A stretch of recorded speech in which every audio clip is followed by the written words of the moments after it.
Okay. Well, good morning. This is the election billing webinar.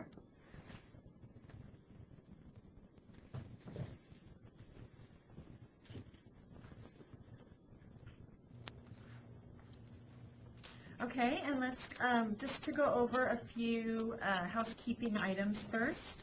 If you could please make sure you mute your phones during the webinar unless you want to ask a question. Also, if you could please not put this on hold. When you put it on hold, all of us get to hear the music of your hold, during your hold time. If you have any questions at any point, please go ahead and ask them. You can also ask them in the end. You can type in your questions at any time or just ask them on the phone line. If you're having any technical difficulties, our webinar support line is area code 877-296-6527. And with that, we'll get started. Again, I'm Janine Boyarsky. I'm the Manager of Administration Services for the Registrar of Voters. I'm in charge of all the human resources, budget, and purchasing, which includes all of the election billing.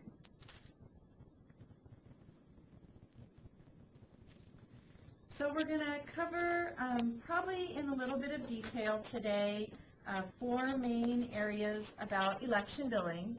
The first one is how we do the election cost estimates, and we'll talk about what goes into the calculations, how the calculations are come up, what we're using for our current estimate amounts. Then we'll talk about the election billing, what goes into the election billing, how we proof it, how we look at it. I want to talk a little bit about cost allocation and how that impacts the entities that join our elections. That's the key way that we bill out for our elections. And then I want to talk a little bit about additional election-related services and fees which are unique to each entity and which also show up in their election bill. So to get started, you can see on your screen the calculation that we use for the election cost estimates. What we do is we take your current number of registered voters and we increase that by 10%. So if you had 10,000 registered voters, the estimate would be for an additional 1,000 voters or for 11,000 voters total. We then multiply it by a low and high per voter cost estimate. And then sometimes the estimates are for a race, so how much does it cost for us to do a mayor race in the November election. But if it's for some sort of local measure, initiative, referendum, something that would also have information in our sample ballot, we also add to both the low and the high estimate an estimated cost to put that measure in the sample ballot, and that's only if it's applicable. So the way we find the number of registered voters is I actually go to our own website, ocvote.com, and I go under My Elected Officials, and I look at the most recent report of registration. And you can go there if you're a city at any time. If you're a school district, you need to look at a report that's a little farther down the list. But all the cities, school districts, and special districts have their latest registration numbers updated on a weekly basis. So I go there to pull the most recent numbers.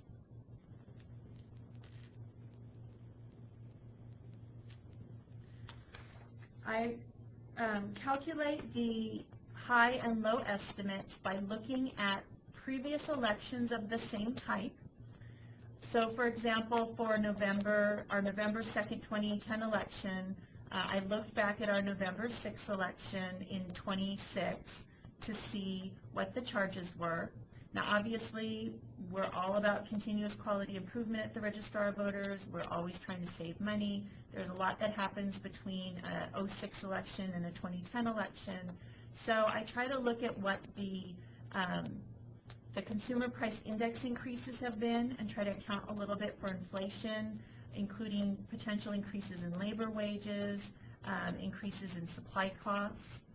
And then I look at those numbers and try to figure out what is a low range, an average low range, and what is an average high range to come up with the estimate.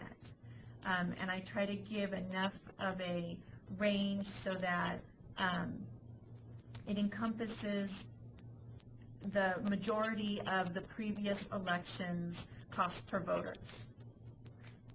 And what I'm doing is looking at the cost per voter for the entities that have consolidated with the election. So I'm looking to see what the city's cost per voter was, what the school district's cost per voter, what the special district's cost per voter was.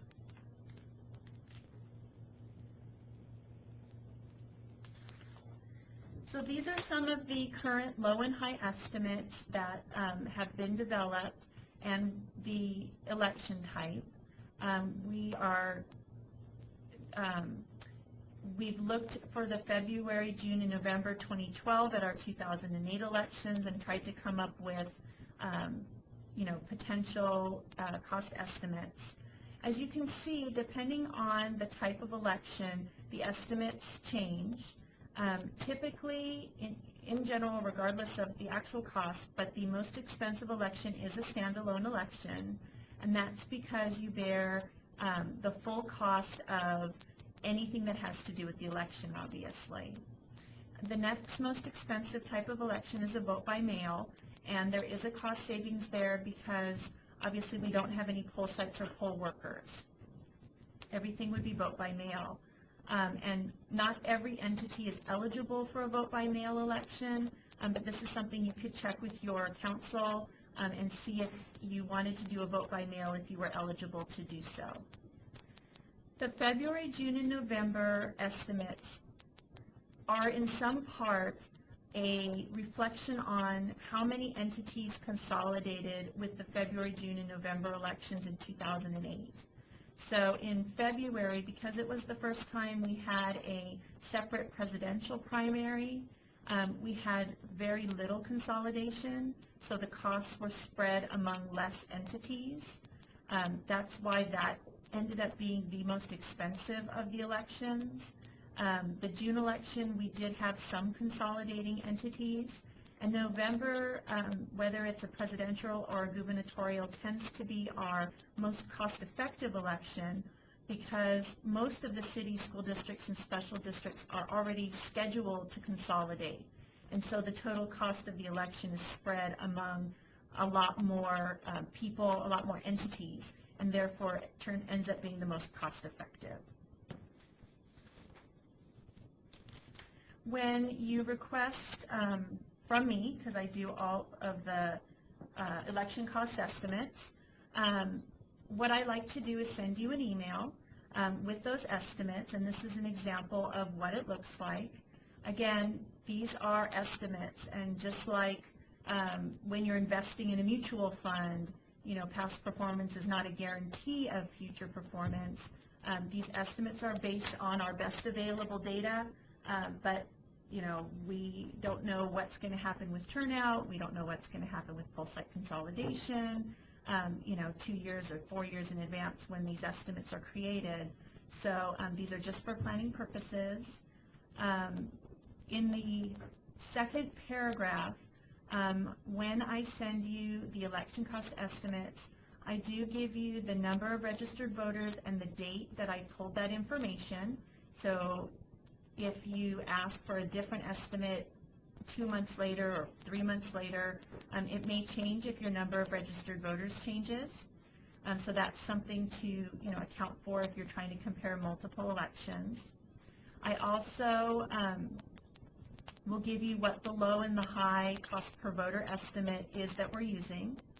And if you're asking me about a measure or a initiative or referendum, I will add the amount that we're using to estimate the sample ballot costs for that.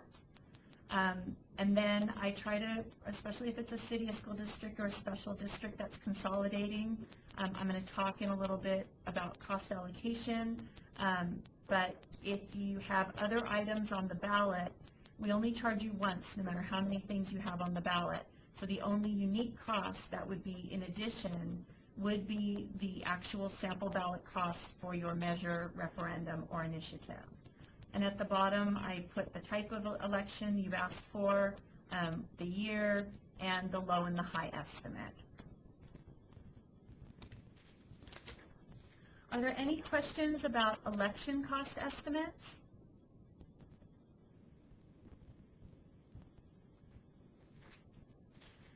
Okay, I'll move on to the election billing. So election billing, basically the process is that we have a coding system where we are able to code to an election all the purchases and labor associated with it. In order to create the election billing, we take all of those invoices and timesheets and we put them into one humongous spreadsheet and add up all the election-related costs. We then take that cost and we allocate it to each entity that participates in the election. They get one allocation, as I mentioned, and the costs are allocated either by the number of voters or by the number of poll sites you have in that election. And then your bill then includes any unique costs that are only for your city, school district, or special district.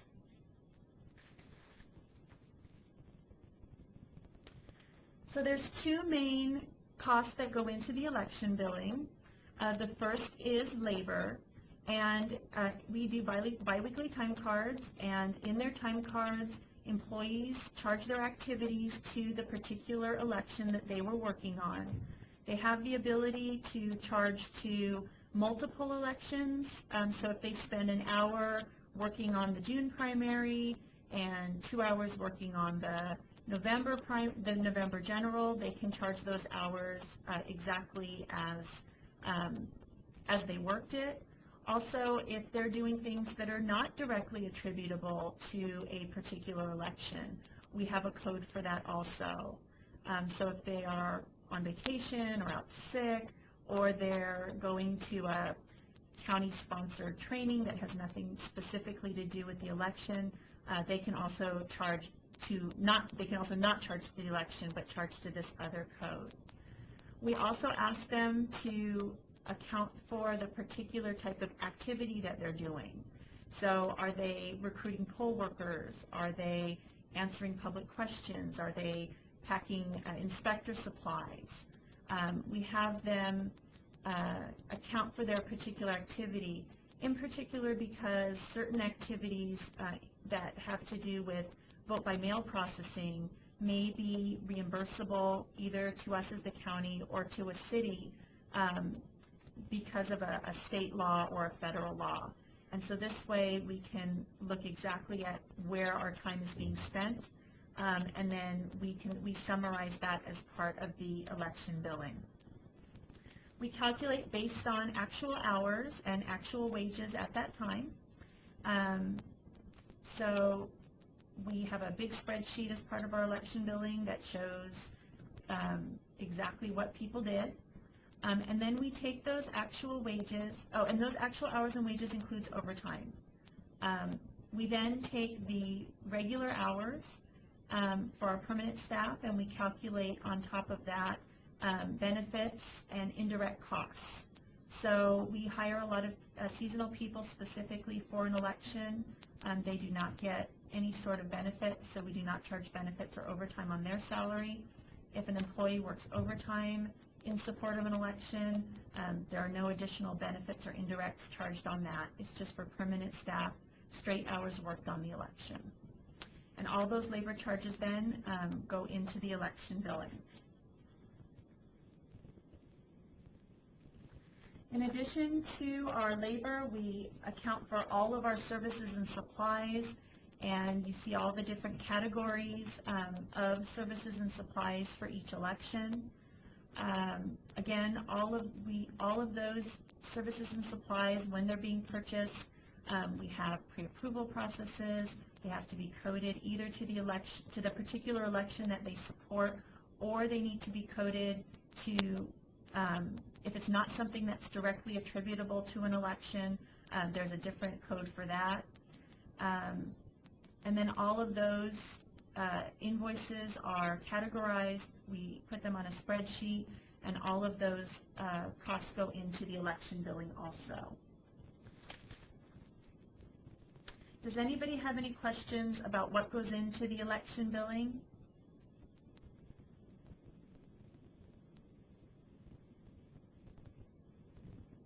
Okay. All right, so let's talk a little bit about cost allocation. So cost allocation is used by a number of government entities and probably others as well. It's a way of taking a cost that cannot be directly attributable to a particular entity and dividing it amongst everybody who participates. So for example, if a particular city is consolidating with our November 2nd, 2010 general election, it would be really hard for us to count up, okay, you had, 45 poll sites, and those had each, and that employed so many poll workers. It'd be really hard for us to identify exactly what we spent just on that city's election. Also, because we send out one sample ballot with everyone's information in it, there's one ballot with everyone on it, it's impossible to directly charge for specific costs. So what we do is we look at the total cost and then have a methodology for splitting it up amongst everybody who participates. And the nice thing about this is, and what could make it very cost effective for a city, school district, or special district, is that we will only allocate one share of the election to you. So if on the November ballot you have a mayor race, and you have a city council race, and you have a city clerk race, and you have two measures on the ballot, you're going to get the same one allocation as if you only had a city council race on the ballot. So there is sort of some efficiencies there. Again, it would be very difficult for us to figure out, okay, this one has 2 races and this one has 4, and then to account for that. So we do a simple, you get one allocation. This is what a cost allocation breakdown looks like. This was our June 8th primary election. As you can see, the majority of the costs of the election are borne by our offices because we do account for the federal items, the federal level races and items that are on the ballot. We do account for the state level races that are on the ballot. The county level races are on the ballot. And so it's just the cities, school districts, and special districts that consolidate that do receive a small fraction as part of their cost allocation. You can see in June the number of registered voters. We take the number of registered voters and then the number of polling places.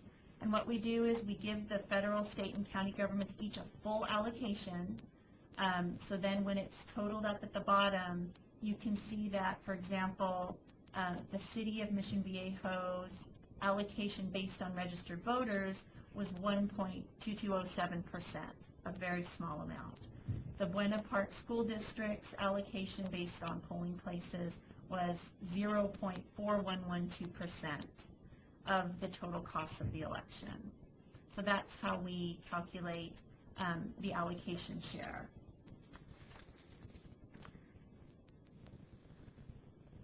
This then rolls into another sheet where that is received by each city, school district, or special district. We look at our operations in a sort of a big picture. The different labor and supplies roll up into our different facets of operation. And depending on the type of operation, you can see where in the column that says costs based on, some of them are allocated based on the number of registered voters, and some of them are allocated based on the number of polling places. And the actual amount that is allocated to the city, school district, or special district, or other consolidating entity then shows up in this sheet. And once all of the costs are included, that's what becomes the election billing. Does anybody have any questions on cost allocation at this point?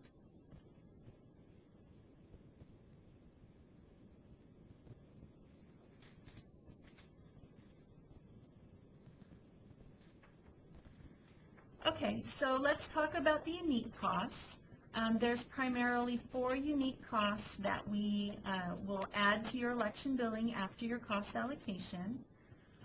The one that is probably used the most would be the measures, and that's applicable to any city, school district, or special district that has a initiative, referendum, or some other type of measure on the ballot.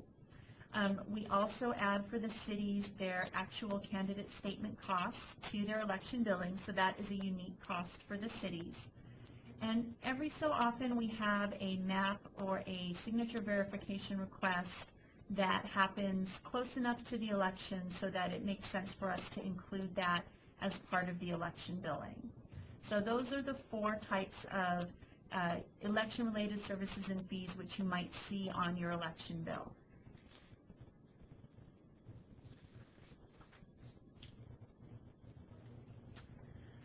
For the measures, each measure has their sample ballot costs calculated for them. We look at the number of pages that the measure took up in the sample ballot.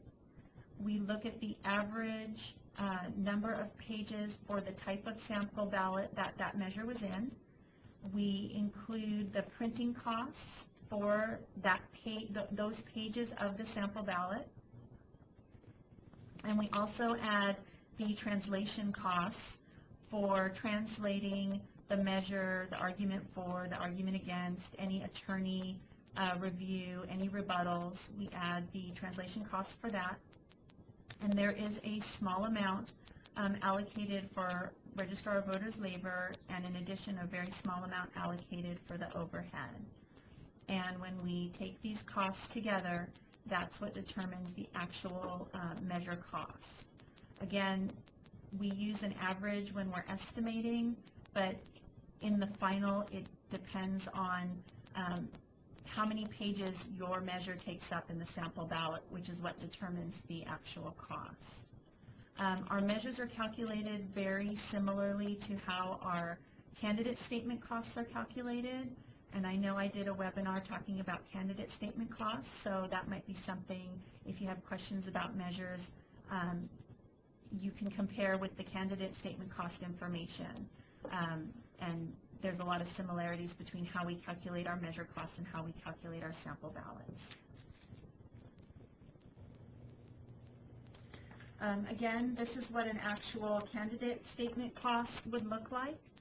Again, the cities are charged for their candidate statements in their election billing.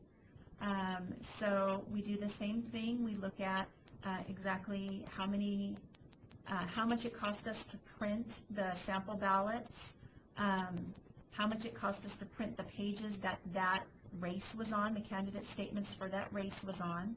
We take that printing charge for the pages that race was on in the sample ballots that were printed and divide it among the number of candidates if you have an option between, for example, a 200 and a 400 word, the person who submitted the 400 word candidate statement will pay twice. They have a twice share because it takes up twice as much room as a 200 word candidate statement.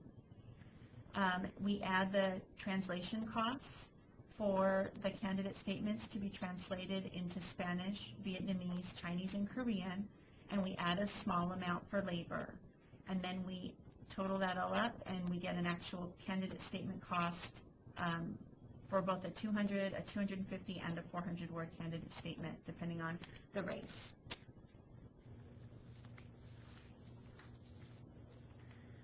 Again, our office does GIS mapping, and in the past some jurisdictions have requested certain specific maps from us that are election related. Those fees can be rolled into the election billing. And finally, sometimes there is a petition or something that is related to the election that comes in very close to the election. We charge $3.40 per signature for verification, and those signature verification sometimes is also added as a unique cost to the election billing. Does anybody have any questions about any of these unique costs that are added to the election billing?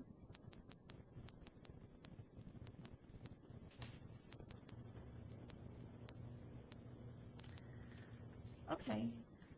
It takes us about 90 days after an election to do all of these calculations, get in all of the bills. We proof multiple times to make sure that we're not accidentally adding anything, we're not accidentally double charging for anything.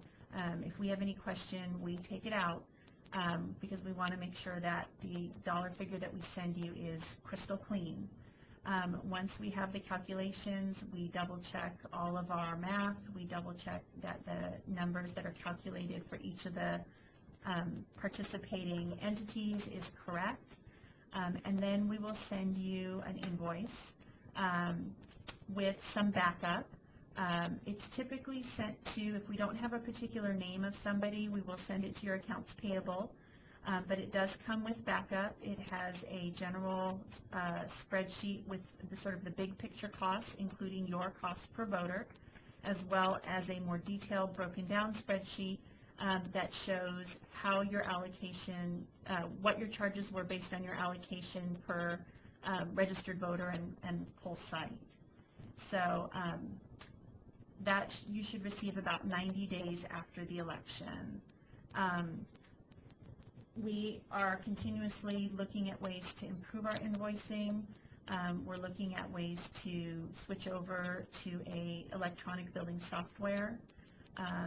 We're also always looking at ways to reduce our costs and better track our costs. So those are things that are always in the works. Does anybody have any questions about our invoicing?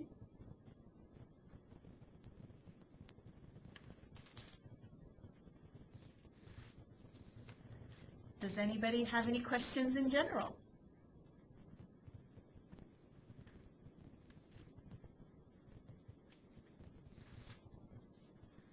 All right, well then that concludes our webinar for today.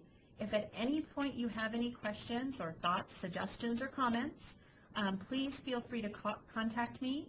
My direct number is on the screen, 714-567-5107. I'm also open to email.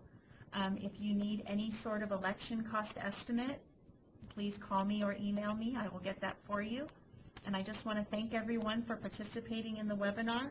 I appreciate your interest and involvement, and I look forward to hearing from you. Thank you very much.